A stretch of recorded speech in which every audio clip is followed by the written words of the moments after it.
What's up, guys? My name's Eli, and I'm kicking it here with Shay. Welcome back to another episode of the Nani Network.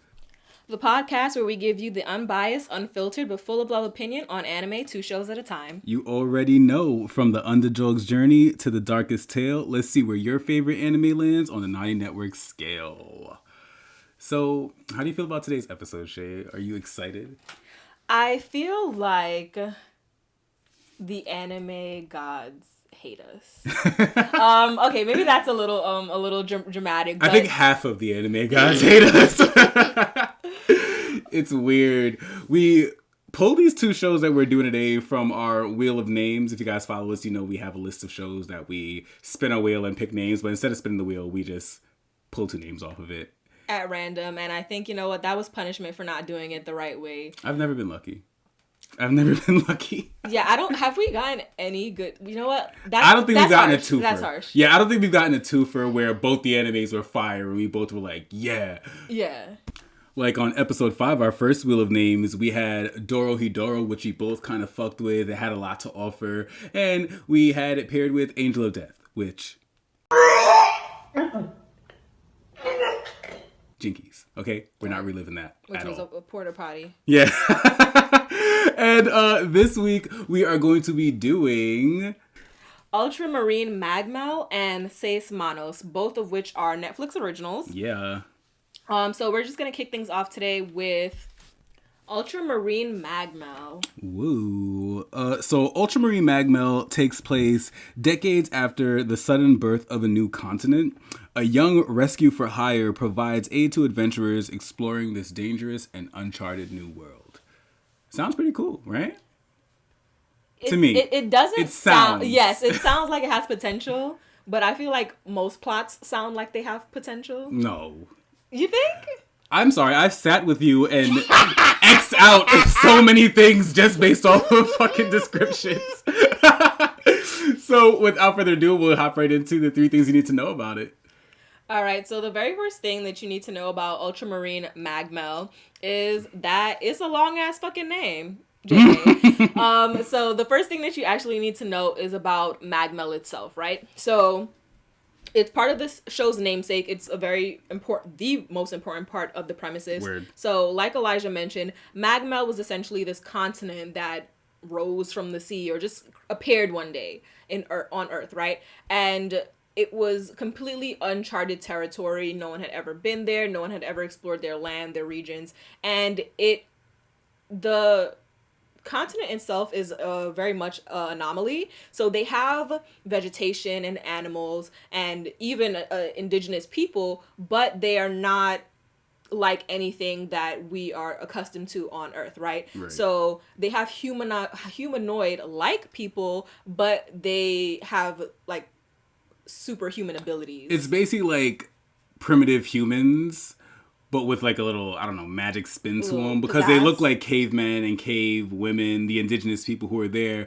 But each of them is said to have like, each sect, because there are different villages and different sects of the indigenous people. They're called the Erin, by the way. So those guys each can do abilities. The person we saw, he had the ability to stretch his limbs and for combat and split them off. Strength, yeah. Split them off and use super strength.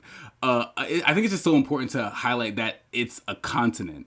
So, you know, you have countries, but this is a new continent that forms. So it's like if another America, Europe, Australia, Africa, one of these pops up. So you have the different terrain. So Magmell is so monumentally unexplored, and the animals and wildlife and all its secrets are wildly unknown. There are people now who are trying to be, I don't know, like Freud and adventurers and all these people to uncover all its secrets. But it's just a weird territory. I wasn't going there. Like, here is where I'd be with Shay. I was about to say, here is where I would be right home with Shay. Like, no. Okay, I'll read about it in this upcoming week's, Insider's Digest. I am not, you are not going to find my black ass over there. Girl, no.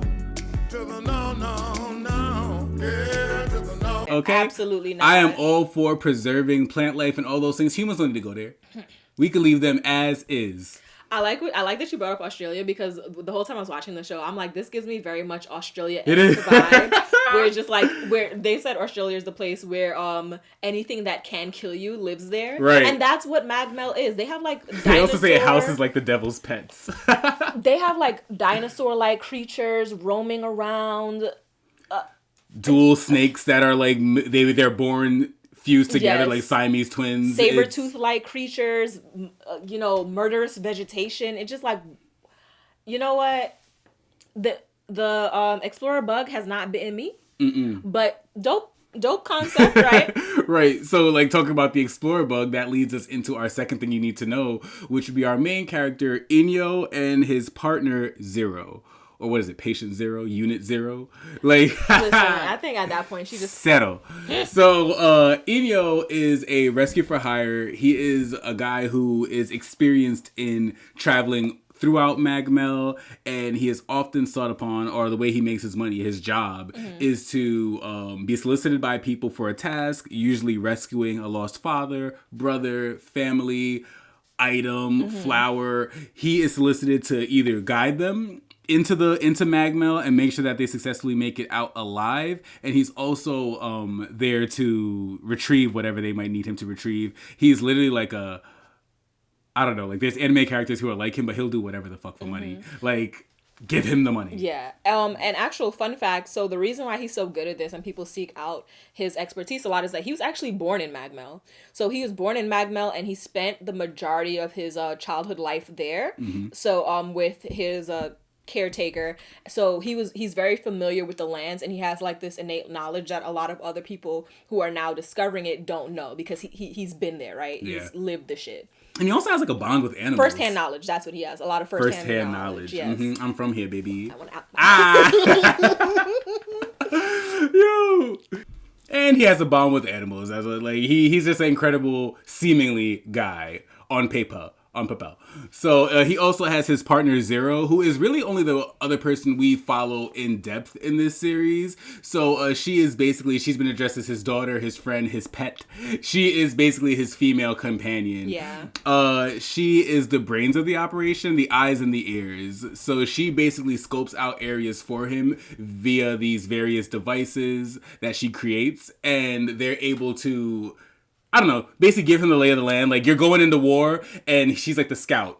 She's like, what's his name, who warned the people that they're coming. The things are coming. The men are coming. The British are coming. Oh, that's a history reference. Yeah, I don't know. But she's like him. Like, she warns him and she lets him know the tea before he pulls up to the tea shop.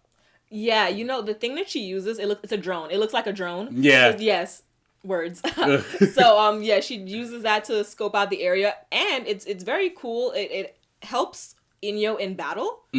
So she is not present on the battlefield, but she is able to support him using this device. Right. So Zero, we see, is very adept in being able to support him in these battles, because as we've seen, people who go to Magmell usually encounter a plethora of issues. And they are both able to traverse the landscape with, little to no challenges. Right. Yeah. They know the team. So, Zero has been in Inyo's acquaintance after he rescued her from a laboratory. So she now feels like this sense of loyalty and indebtedness to him. Fucking, Kinky, are you me. Dexter? What? Talking about laboratory. Didi, what are you doing in my laboratory? So she's just gonna keep going. Like, she didn't just say laboratory. Is that not what it's... I'm in a laboratory. Laboratory. We know who taught you that word. Didi! Get out. Hilarious. God damn it.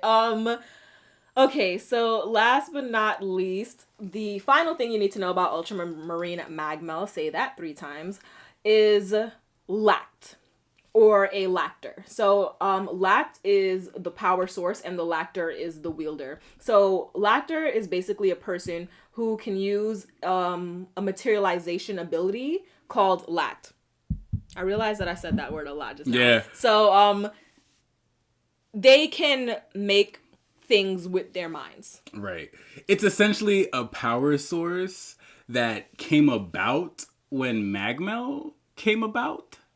it's not touched upon because like Shani said, they're basically generating things, and usually when you see things like this in series, there's a limit on it, but we've seen him make, mechanical objects. We've seen him make organic objects at one point. He made like a shield of leaves on that one guy to protect him. So we don't exactly know what this power source is, but this is the reason why Inyo is a successful rescuer, because these anglers and these lacked people are they're rare. They're pretty rare to find one. Yep. And so when you do find one and he's taking you in there, like, one, it's a pretty shock factor when he uses it, because a lot of time he tries to like wield it for the last little bit. But it also is super adept because, like we said, he can materialize anything. He made swords, he made arrows, he made hands, he made a turbine, he made these giant boxes. Like the limit, it's limitless. Pretty much anything. Well, based on what we've seen, it looks like pretty much anything the user can visualize. And you know what it reminds me of? The Green Lantern, where it's like your will is like what helps you make your construct. Exactly. So that's kind of what it's like too, where it's just like the stronger the ability or the faith or whatever, the essence of the user is, the more complicated and unique their constructs can be. Because we also see that Zero is also a user of Lact, but they've compared the two and said that, his use of it surpasses hers. We see her use it in different ways. One of the ways, again, was to make her like drone-like device, and she uses it a lot to make these almost like electrical kind of devices. But like she made a TV, she made a little tablet, she's made all those things. So that's something that caught my eye. It was just like, what's the extent of her ability versus the extent of his ability, and why does it seem that she's only making these technical things? Right. Can she make anything else? She's been in danger. She's been in some serious danger and still chose to make the same drone again. And I said, all right, baby, make a shield first, and then get your ass up there and in the game. Yeah, so they haven't really touched too much on why Inyo's ability is so much more developed than Zero's. It could be because of her childhood trauma. That's always a thing. And that'd be a fucking 180 for most animes. Like, your childhood trauma made you weaker. You stood still. But they are the two Lact users that we are shown, that are depicted the most in this anime. So outside of them and the story's general lack of plot, we don't know too much about Lact outside of, it's used to make constructs. Honestly. That concludes the 3 things you need to know about Ultramarine Magmell. A little wham bam, thank you, ma'am. You understand? So next segment we're going to roll into is actually a little spin on one of our existing segments. So usually this would be the point where we do our characters that you fuck with, but with new shows and new disappointments come new segments. So today's segment is actually going to be called Character You Don't Fuck With. Ooh. So plethora of options here. Right. I can go first. So the character that I don't fuck with, this is one of the shows that didn't have like a very big character selection. We see the 2 main characters who we follow around most of the time, and then the first couple episodes are them helping their various clients. So like the first 4 clients that they help also become reoccurring characters. One of these characters was a small business owner by the name of Den. Den was fucking annoying to me because for several reasons, but mostly because he kept letting these kids rob him. And I hate that shit. It was just like, you have no backbone. You're such a pussy. Like, this is like literally a 12 and an 8-year-old coming in here and holding you up every single time. And Eno is 16 to 18 projected. This is the first time I've looked up a character bio and they haven't had his age nailed in. They literally have 16 to 18. As his age. I thought he was 12. You didn't knock my ass off the water. I would have put that shit in my fucking ID. I might be anywhere between A and B. Yes. So, okay. So he's getting basically swindled by this teenager every couple of days. I'm like, sir, how do you make a living? I mean, it's not a huge qualm to have about a character, but I really dislike these pussyfooted characters in animes who just let people take advantage of them. Right. And you're letting the protagonist is taking advantage of you, and not even for, I thought that it would eventually have led up to like some type of noble cause. Like, oh, he was doing this because, his goods were bad, or he was taking certain things off the shelf that were dangerous or something like that. But it was literally that he was just robbing you. That's tragic. he's 16, you're like 40 something, and every time he comes, you're like, all right, he's not gonna get me this time, the floors are mopped so he can't fall and get, disability insurance. He can't say that my goods are expired. Ban that man from the store. Don't even step foot in Ban there him no from the more. store or square up. Not square up, yo. So that's my piece on Den. For me, I'm going to give a blanket character I don't fuck with to just the adult males of this series. I could not find not one of you that I actually enjoyed. So maybe let's rattle off a few. Huh? So we have people like Den, who is a fucking adult male, but then we also have Dae-soom and Amelia's father, who are just these like jackasses. Like essentially, Dae-soom was like some guy who abandoned his friends when they got poisoned and they turned into fucking animals. So 30 years later, he decided to go back and see if he could save them. You fucking dummy. That was so annoying. That was so annoying. And his friends as animals forgave him. I would have eaten the shit. I would have eaten your ass. I think Shanice. they should have. I would have eaten you. If you would have came back 30 years when I am fully animal, talk about, it should help, right? Stu, Steen. Do you guys recognize me? Get the fuck out my cave and leave. That was also kind of confusing because I'm like, did he know that he knew that they turned into animals? I thought he was trying to figure out what happened to them because I'm like, they could have been fully dead and returned to the earth, and what would you have found? I mean, I'm never gonna get the image of that giant bat with glasses on out of my head. Yes. Because I said his reading glasses. They never broke, never faltered. They survived the transformation. And he never needed a new fucking prescription. Whatever, keep wearing a baby. You're a bat, isn't your eyesight supposed to be different or drastically changed or better? He was up during the day as well. But, neither here nor there. He smelled food, that's why. Amelia's fucking dad, kept putting himself in danger, and then kept putting her in danger. She put herself in danger as well. But he raised a jackass. But you know what? Jackasses raise jackasses, Shanice. So this asshole is here, just obsessed with Magmell, can't keep his fucking little toes out of Magmell. So it's ridiculous. It's ridiculous. And I was fed up with all the men. Don't get me started on the master, quote unquote the master. Like the dude the big bad who fought Inyo and them all at the end. Like this sick motherfucker. I have never been more embarrassed to be a male than seeing it. But thank God I am American and +1 African American. What grinded your gears about him more than the other males? What grinded my gears about him was I didn't understand his plight. I think that as a grown-ass man, when somebody kidnaps a kid you kidnapped, you just cut your losses, and you don't seek out revenge. Kidnapped your kidnapping. Yeah, I'm gonna get you back for breaking down my kid factory and stealing my best one. I'm like, so this is your claim. This is your claim to fame. This is what gets you vexed. Nothing happened to you, nothing this. You were farming kids like this the fucking promised Neverland, and then injecting yourself with angler or lacked. Right. So that you could use it. I'm like, and then you sacrificed your whole body at the end and became this humanoid blob that was disgusting. Him out of all of them and out of a lot of the villains who we've ever seen, I was just like, you look like a turd at the end, a pink turd, and you can go. You can go. When they do that, and that's not the first anime or show to do that, where the big bad breaks out this last minute vial of fuckness and then injects it into themselves to get this last minute power up, but it's just will your goals and whatever you wanted to achieve from this, right? How because they always it's so now that you're an earthworm, how did your life change? Did you get the guy? Did you get the job? Is your house any bigger? What how are you gonna carry out your plan? They always have that, but they never have an antidote. Right. And a lot of the times they don't even know what the shit is about to do to them. And I'm just like, is that really what you want to risk it for the biscuit to fuck up this 12-year-old? Yeah, no. You could live to fight another day. Get a little stronger. It makes no all of that for zero. Not even for the whole facility of kids or whatever, And at the end of the day, Inyo did not even have a power-up.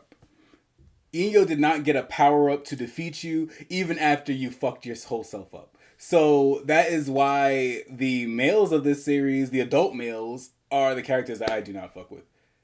Like, the girls honestly were more entertaining. Amelia was entertaining. Zero was the backbone of this story. Like, you know, the females carried, even though the plot wasn't. I feel like carried is generous, but I'm gonna let you say that. Carried whatever plot was there. But that's why those are the characters that I do not fuck with. All right, and as you may or may not have been able to gather from our description thus far, this show leaves much to be desired, and there's not much in the way of plot or foreshadowing. Mm-hmm. So we're gonna go ahead and skip our lock that bitch in, because ain't shit to lock in. All right. Also, we will not revisit. We won't. Yeah. This is our first one. Point, yeah. Where we're telling you guys we are not coming back to this one. No, not. I think even for Angel of Death, did we say we would watch season 2 or take a guess? I said I would force you to. Oh, okay. Well, this show, Netflix, if y'all want to renew this. Well, you know, Netflix listens to us, so, you know, hey guys, just go ahead and don't. Yeah, please. You can actually go ahead and take it off, make room for something else. Literally. So, last but not least, I feel like we probably gave it away, but our Nani ratings. Yeah. So, I guess I'll go first on this one, guys. Ultramarine Magmell. Wow. What can I say?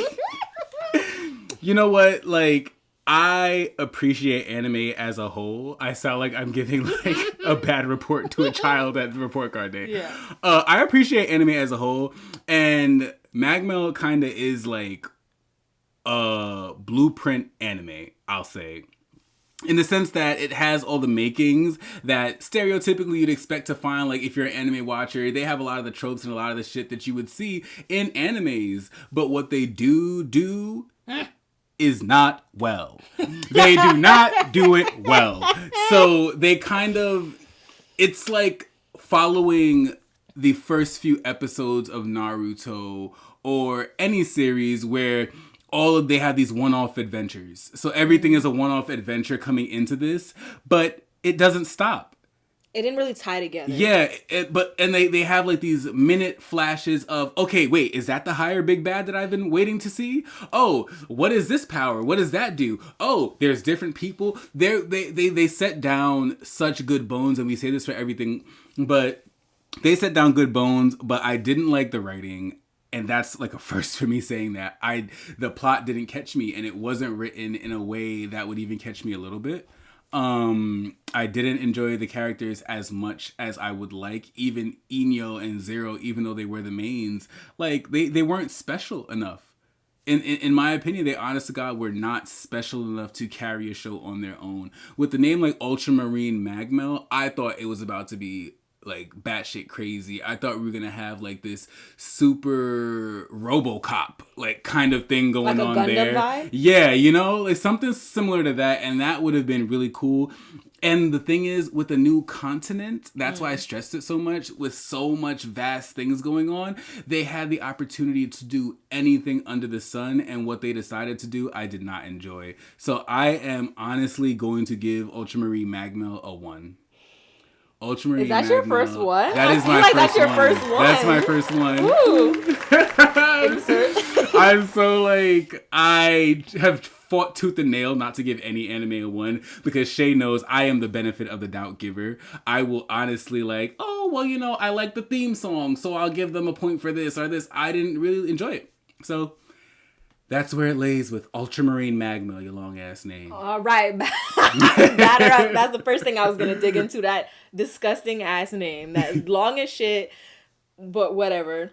So for Ultramarine Magmell, for me, I actually did enjoy the theme song. I thought that the theme song was like the show's one saving grace. It wasn't phenomenal by any means. Like, it wasn't like I'm gonna download it, but it was palpable enough that it was actually better than the show. So I was like, I can sit through the theme song on this one. Like, I did like it. It was very upbeat, very nice.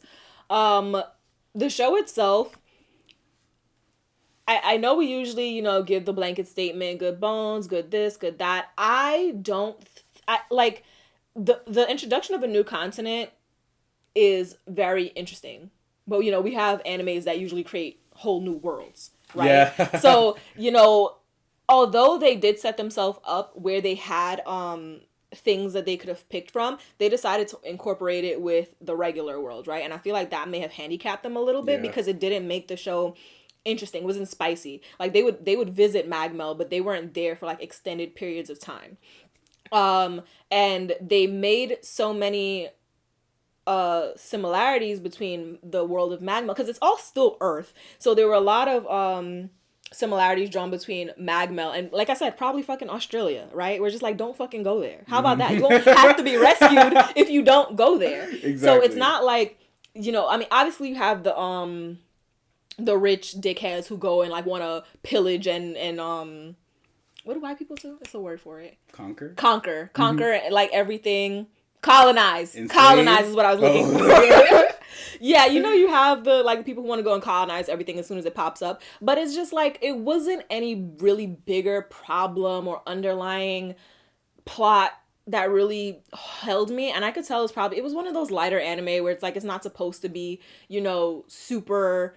You're not supposed to get super invested in it. If I could interject real quick, that's something I forgot to say. I feel like Ultramarine Magmell was a series I would have probably liked a lot more if I watched it when I was like 11 and 12.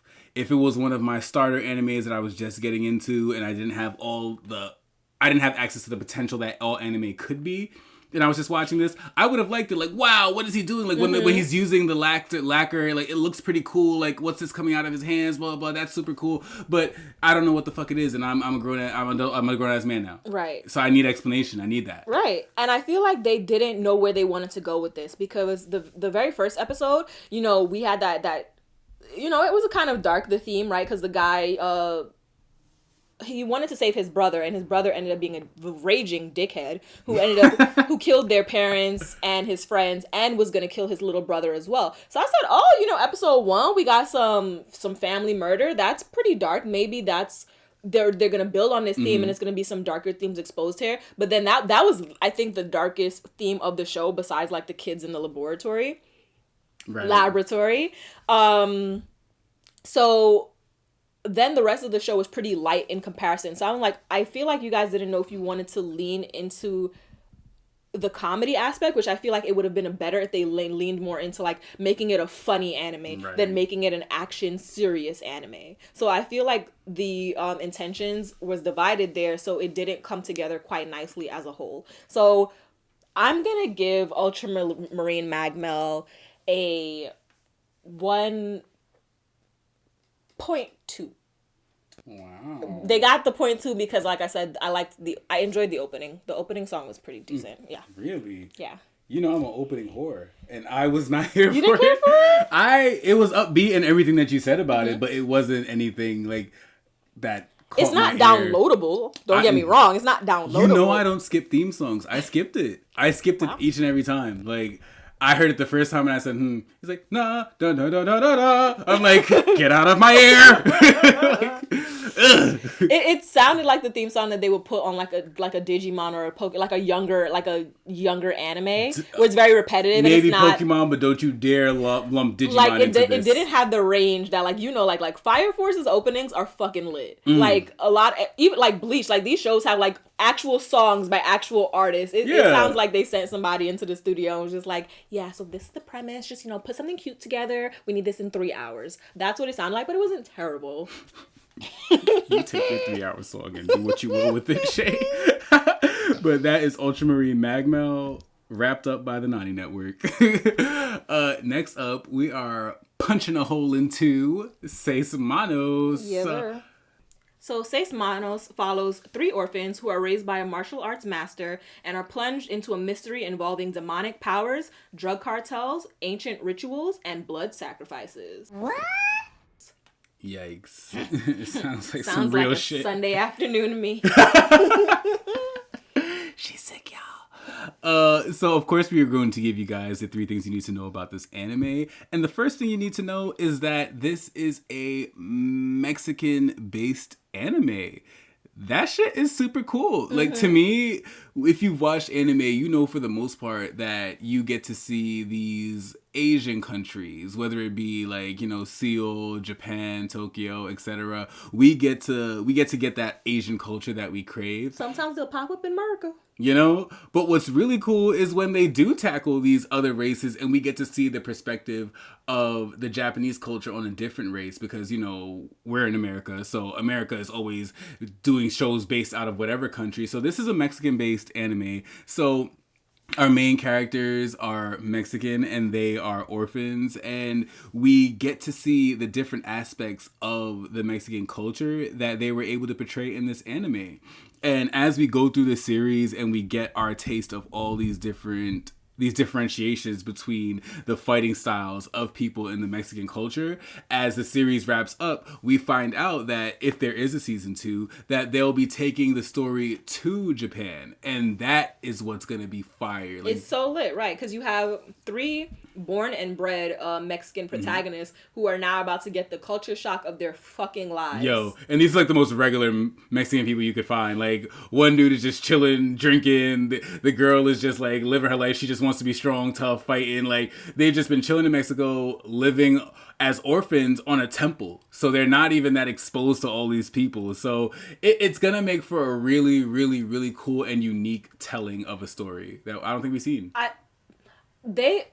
Okay, so their master is actually Asian. But so they're familiar with kung fu. They practice kung fu, and they know some of the teachings of like ancient Asian practices. Yeah. But I am so interested in to see how they are going to react when they come into modern day, because like a lot of those like their teacher is a blast from the past himself, right? Like he's the monk. He has a well, let me not say he's a monk, but he's very traditional, right? Yeah. So I would love to see like their reactions when they like imagine them being just dropped into the middle of Japan. Right, and I'm talking about like with dancing Hello Kitties and panty bending machines. Like that's what I'm interested Shut to see. up, yo! Like, because half the time they had them in like dirt fields and stuff. Right, it's like boom, in the most high tech place in the world. Like, absolutely. What the fuck? So the next thing that you need to know about Seis Manos is about witchcraft and El Balde. So El Balde is the series antagonist. He's the antagonist for the majority of the show. So this was one of the... He's a big bitch. He was a dickhead. This is a shorter anime, has 8 episodes, but he was the antagonist for 7 of them. Yeah. This guy is a monster. He's a monster. And you know what? I feel like the show did a really good job in portraying and depicting the kind of issues that might be faced in when you have a drug cartel, right? Like that ruthlessness behind it. Yeah. Like this guy's nickname was the Orphan Maker. And for a little while I was like, oh, I know what an orphan is. Oh, yeah. I know some of these words. But I'm like the Orphan Maker, so I just thought, he probably killed a few people's parents. But we see such graphic displays from this guy. Yeah. So towards the end, he takes over the town that the story is set in. He takes over the town. It's a very small town. I want to say like their population couldn't be more than 100, 200. And he kills all of the adults. All of the adults. Yeah. And you see like there's a literal mountain of bodies of people's parents he killed. So he comes into everyone's homes. He'll have the kids put in a different room, if they're in, I don't even know, but the kids are shown in a different room, which I guess is the one saving grace, and then their parents are shown like dead in another room. Then they collect all the bodies and put them together, and this is how he essentially takes over the town, and he manipulates these children from the time that they're kids to work for him forever, basically, right? Because he has that fear in them. You don't have to worry about people who are full-grown adults with like their own sense of self and know what's right or wrong and might try to backtalk you. Like, they're kids, so they're more malleable and easier to beat, I guess. I don't really know. Easier to control, easier to change their minds to whatever you want them to be. Yes, so that's where his nickname hails from. And he's a dickhead. He's an actual dickhead. So he was a really good villain. He was such like... I was like, well, I haven't met a villain that I hated that much in a while. Right. He had no redeeming backstory, no redeeming traits. We see that he even he like partakes in cannibalism. So he has another part of his story which ties into the witchcraft now, is that his source of power, mystical power, comes from his mother. So his mother is a very powerful bruja witch. And he had her sealed in this tome, and he cuts pieces of her flesh off, and he also uses her tears. Her blood she's not eating the flesh. He ate the flesh. Oh no, I did. Yeah, he did. Yes. He was eating the flesh. He gave everyone the blood. He gave it to the dogs too. Oh God, he gave it to the fucking dogs. Well, you know what, the dogs be eating everything. But I thought, because he was the only motherfucker who was out there really eating the fucking flesh and cutting up his mother. But we'll get into her a little later. But like honestly, I love a true villain. And like Shay said, he did not have any redeeming qualities. He didn't have anything about him to make him better. He had even cut the tongue of one of our main characters, Silencio. If you can't put it together, that means silence. He cut his tongue out so that he's a mute. Although he did start talking at the end, but I think that was just in like a spirit form. I don't know what the fuck that was. I was like, Silencio, silence. Like, don't talk to me, baby. But El Balde really showed us just how maniacal and how devastating it would be if somebody who was in the mob, if somebody who's like a known murderer or an ex-murderer, or if these people get these powers and find a source of it. Because he not only took it for himself, he then went and got all his his 12 disciples or his fucking followers, his cronies, and he gave them the source of the power too, so that they're all maxed up, and he gave them so much that they lost their minds. So now you have rampaging crazy minds that are also burst out of their seams. Like it was just absolute. He was one of those people where it's just like, as long as you can't beat my ass, I don't really care, who else gets caught in a crossfire. Exactly. Which is what happens, right? Mm-hmm. Because one of the people that he gave his mother's demon blood to ends up killing our protagonist's foster father. Right. So he just kept doing this, setting them loose on the town. Obviously, they still listened to him, even though they it looks like they lost most of their sense of self. He still had control over them. I don't know if that's because he's the one who gave it to them, or they just know, like, don't fuck with this man. Can't beat his ass. So that's what that was. So now onto his mother, who was a very powerful witch. Witchcraft plays a very big role in this show. Mm-hmm.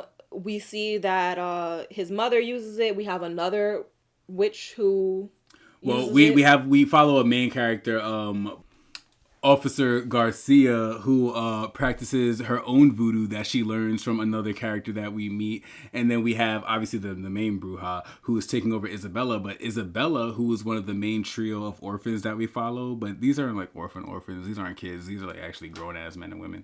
But she actually has a strong tie to the mystical realm as well, which is what later leads to her being possessed by the main bruja.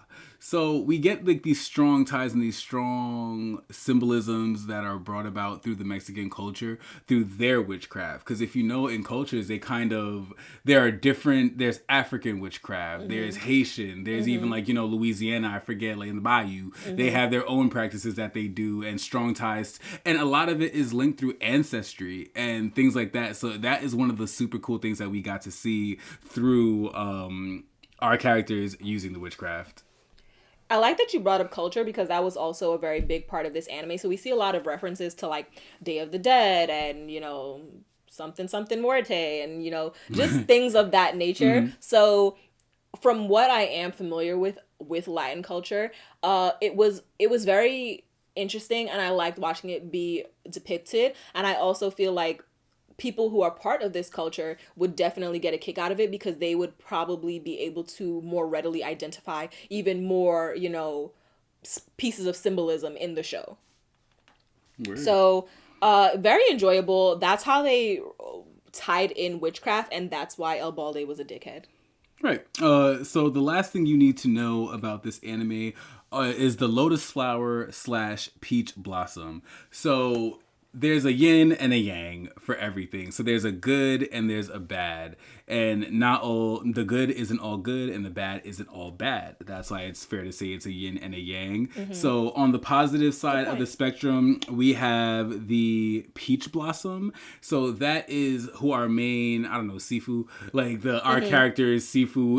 was an assassin who was mentored by basically a member of the Peach Blossom Association. I'm calling them association. I don't quite know what to call these things. They haven't told us. So. Yeah, you know, but he was a member, and he actually stole... Cult. It very well freaking could be the way they were like going after and like sought after this thing. But he in his youth stole a peach of immortality from these guys, peach or mango, and he protected it on his land from them for decades, up until his death. He stole that peach for immortality to keep it away from his crazy ass master, who sought to use it for destruction. But this section, the peach, is supposed to be the one more associated with peace and not the crazy shit that goes on with the lotus. So contrast to the peach, we had the lotus flower. Now the lotus flowers were ran by El Balde. El Balde. He got his hand on it. I think that's what his mom predominantly used when she was practicing.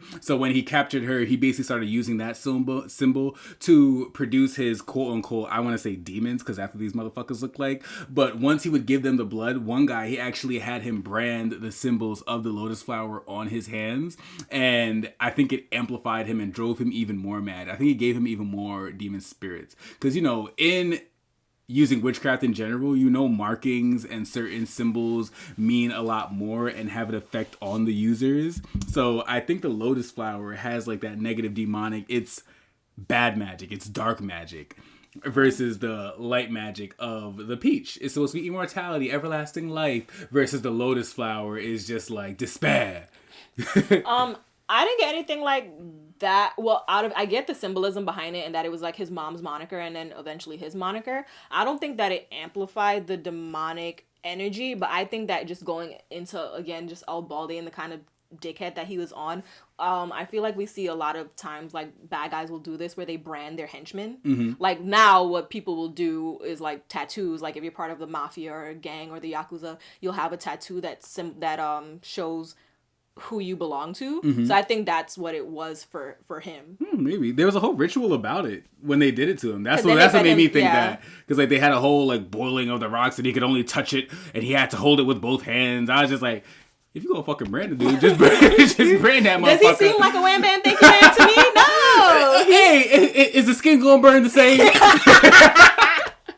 Gotta sing Kumbaya. Both palms, same time. If you mess it up, the skin gotta regrow and we'll do it again.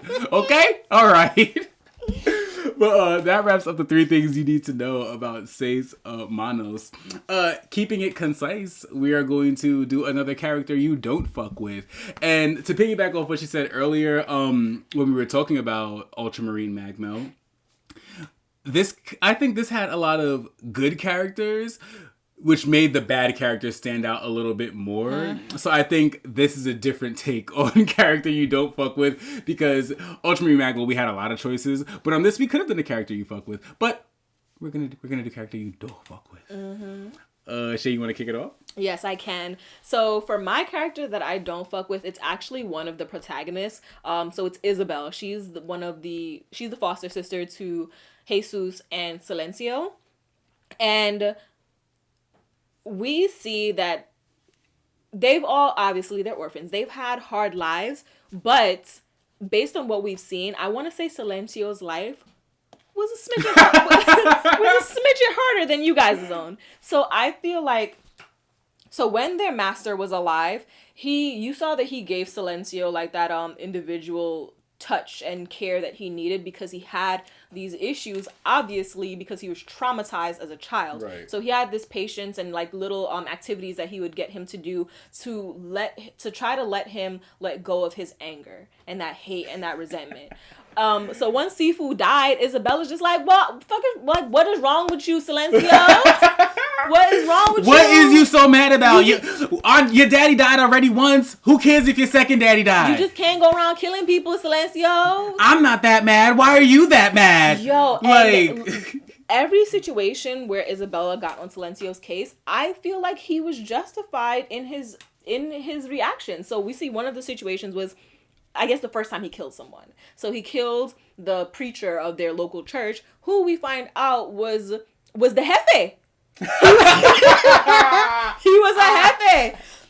So that is the big bad. So he was essentially like a drug peddler, drugs, guns, and he had cash, but I guess that's from the drugs and guns. He was a drug and cash peddler, and because of the role that he played, he basically got their city protection, right? They were protected under that cartel.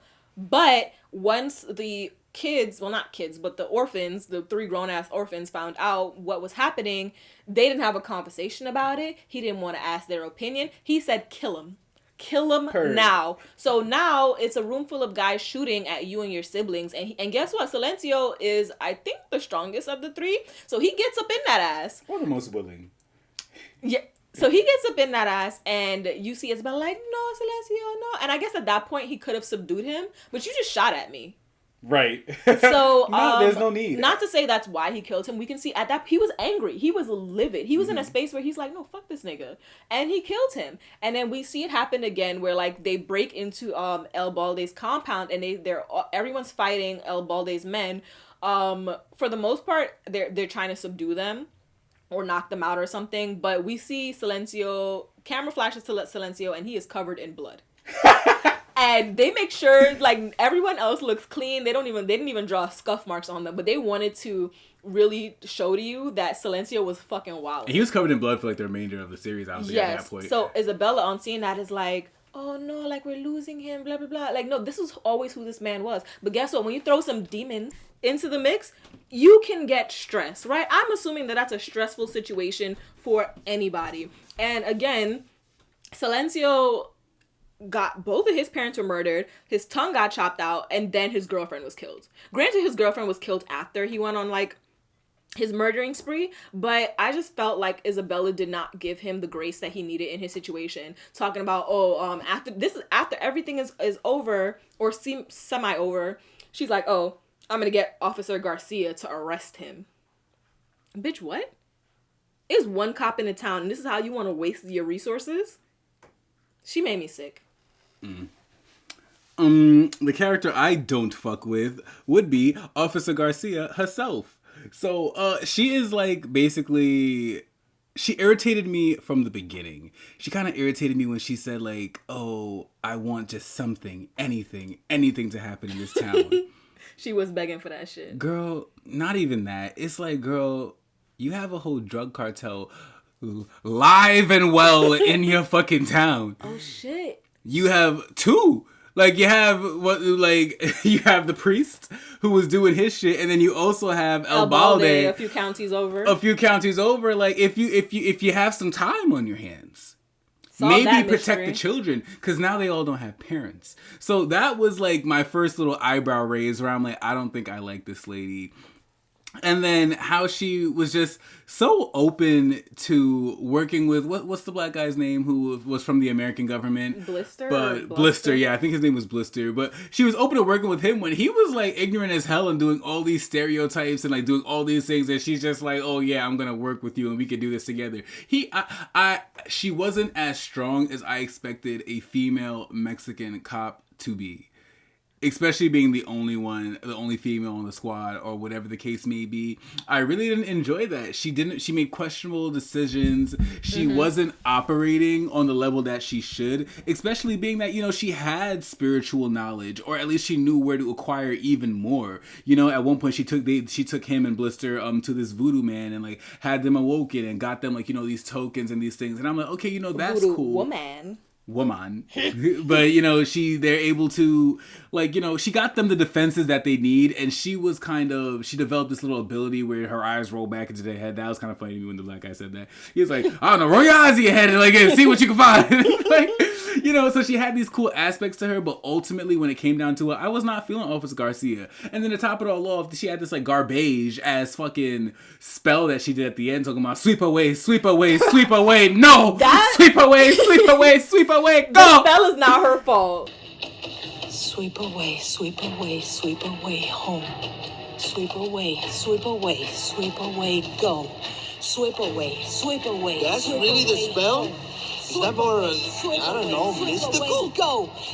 The spell is 1000% her fault. She could didn't have make used. the She word. could have channeled something else into some other new words. Because that is something that has been common in all witchcraft and all things.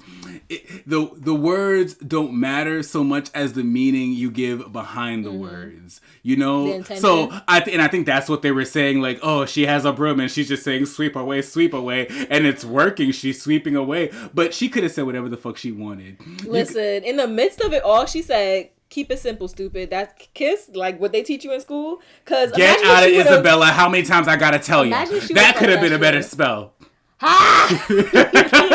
And just keep saying that. At least it rhymes. Yeah, I do agree that Officer Garcia had very choice, dumb decision making skills. Like just some of the conclusions that she came to, or the things that she decided to do, just made no sense. Like arresting the orphans, right? After they were the ones who helped subdue the demons, right? Let's put two of the people that are on our side in jail. When you don't have a squad, a chief, backup, you got one police car, where's your support? They actually let you put them in jail because, as we saw, they could have gotten out very easily. So just like a lot of her decision making skills in these situations, I'm just like, girl. And then was she really about to futz off to Japan or to Asia with the two siblings and leave all them kids there? Like, did she only say because they said, "Oh, can you please stay here"? Oh, well, that was going to be my last thing that I said. I think it was the stupidest fucking thing in the world for her to accept a position that's from children. Like, that's already your job, sis. Yeah, and like I could not understand. I would have left them. I honest to God would have left those kids right where they was at. You guys fend for yourselves. You got your guns. You got your whatever. I'm not going to. My bosses aren't going to be kids, and I'm not going to be looking after 30 children in any capacity. I am not a teacher, and I'm not your mama. Go find. But she also acts like she's cut off from the rest of the world. Yeah, I would have. Bitch, when the first demon popped up, you should have ask for backup. Why do you think that? Nah, I thought she was gonna say like me. just get on the flight and get the fuck out of there, because that's what I would have did. That too. But since you decided to stay, did you think that just Brister was gonna be enough as backup? Like, I don't understand why she never once picked up the phone to call anybody. Right. She didn't call the CEA, the DEA. She didn't even call the local police. She didn't even call the county next door. Like, and at that point, you could have asked for any kind of help because you needed all kinds of help. Right. Well, that's why she's my character that I'm not fucking with right now. They didn't do the ladies good in this show. They was making some dumbass, choice-ass decisions. Next up, we are going to lock that bitch in for Seis Manos. I think I'll go first on this one. What I think is going to happen, and it might be a little obvious, but I think Silencio is going to fully commit into... What is it? Is he with he's with the peach flower, but like the different sector blossom, of the peach blossom. You think he's gonna sip the Kool-Aid? He's definitely gonna sip the Kool-Aid. He's gonna gulp the Kool-Aid. Based off what he heard, because as Shanice said in her character she doesn't fuck with, Isabella was turning on him, essentially. And to him, they're family, and they were never in any danger, but he overheard Isabella a couple times when she was just talking to Jesus. Basically, she overheard the plan. He said, hey, we're gonna get him arrested, we're gonna have him in jail, we're gonna try and rehabilitate him that way, blah, blah, blah. So he's hearing that, yo, you guys are so scared of me, and not even you guys, but since he's overhearing the conversation between Isabella and Jesus, it becomes you guys. So you guys are afraid of me hurting you and afraid of all these things that are going to happen. If somebody's coming here saying like, yo, my power is lit, my rage can be honed, I can become a quote unquote weapon, that might not be all great, but at least these people aren't fearful and shunning away from my rage and my anger because it's granted. So I think that he is going to fully give in to whatever teachings and whatever anything they have to offer 100% and cut all his ties with the other two orphans. I have a family. Oh, you think he's gonna cut his ties? I have a family. Okay. Where? They're dead too. No, as in like his new peoples. I just got adopted and I have a family now. Front door. Your dad just died, guys. But yeah, that's what I think. I think Silencio is definitely gonna go dark willingly. It's not gonna be too much, and he is going to give them a run for their money. And both his eyebrows about to be bleached white. So for my lock that bitch in, it's actually gonna be tied into Silencio's his background, I guess. So that one is kind of obvious, but I don't think that Silencio is fully human. We don't know what he is, and that's one of the things that I think they're going to touch on next season. But I would go so far as to say his parents, I mean, we didn't see them very long. We just saw them get shot in the head. But I don't think that his mother was a witch or anything like that. But then again, I mean, witches seem to be pretty commonplace here. But I think that he's like half demon or half brujo, or he's something. There's something going on in there, and we're gonna find out what that is. It's kind of lackluster in the way of locking that things in, but the only other entities we were introduced to were demons and witches. I don't think he's a demon, because the demons in this show did look like they were just like strictly evil. And I don't know enough to say that he was a witch, but there's something mystical going on in that boy. And that is it for our Lock That Bitch In. So last but not least, we are going to go into our Nani ratings. So Seis Manos was it was interesting. It was interesting for me. I do like that they kept the series short. They didn't drag out anything unnecessarily. And it was a refreshing spin on anime. I love that it was based in Mexico. I love the characters. I like that it was even based in a different time period, because they didn't make it so glaringly obvious. It was just like subtleties in the characters and their surroundings and the way they act, that you're just like, hey, oh, this guy is just talking about, like, he's talking about the Vietnam War. Like, he was in the Vietnam War and he's still young. So we know that this is like gotta be set in like the 19 somethings, but it was still interesting. So for Seis Manos, I'm gonna give them a 6.5. That's cute. For me, Seis Manos was pretty interesting. It was a very easy watch, but it was super duper short. I think what they did give us to offer had a lot of potential. I did enjoy watching the trio as a whole. And, you know, we have characters we don't fuck with. We have characters we fuck with. And as the story progressed, you got to see the potential of what could come. But as of right now, I think with what I've seen, I'm going to sit them at a 5.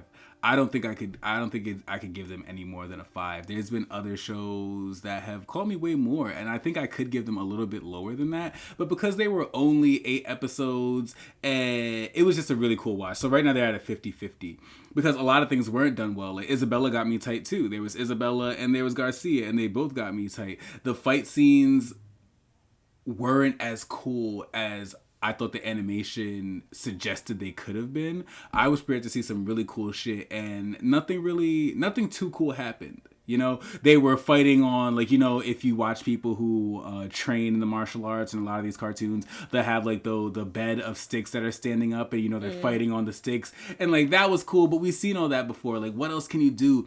What Mexican or Latin tropes that we haven't seen could you capitalize on? Are there any moves, or is there any like Brazilian jutsu or any sort of thing that they could have had in their travels to other Latin countries?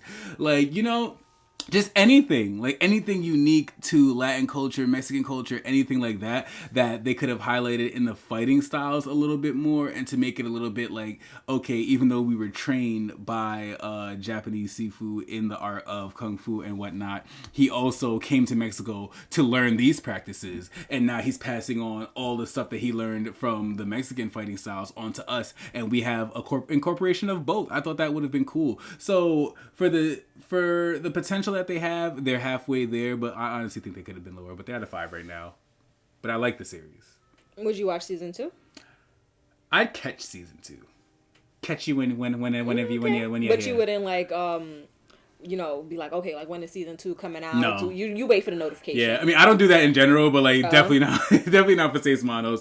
If it pops up and it's like continue watching, I'll be like, oh, okay, maybe I'll check you on out. Cool. All right, guys, so that wraps up today's episode of the Nani Network. Thank you guys for listening to us, and let us hear your ratings. We know we're not the only ones with opinions, so sound off under this episode's Live Now pic on our Instagram @official Nani Network. And as always, make sure you rate, review, and subscribe anywhere you can. Talk to you next week. Laters.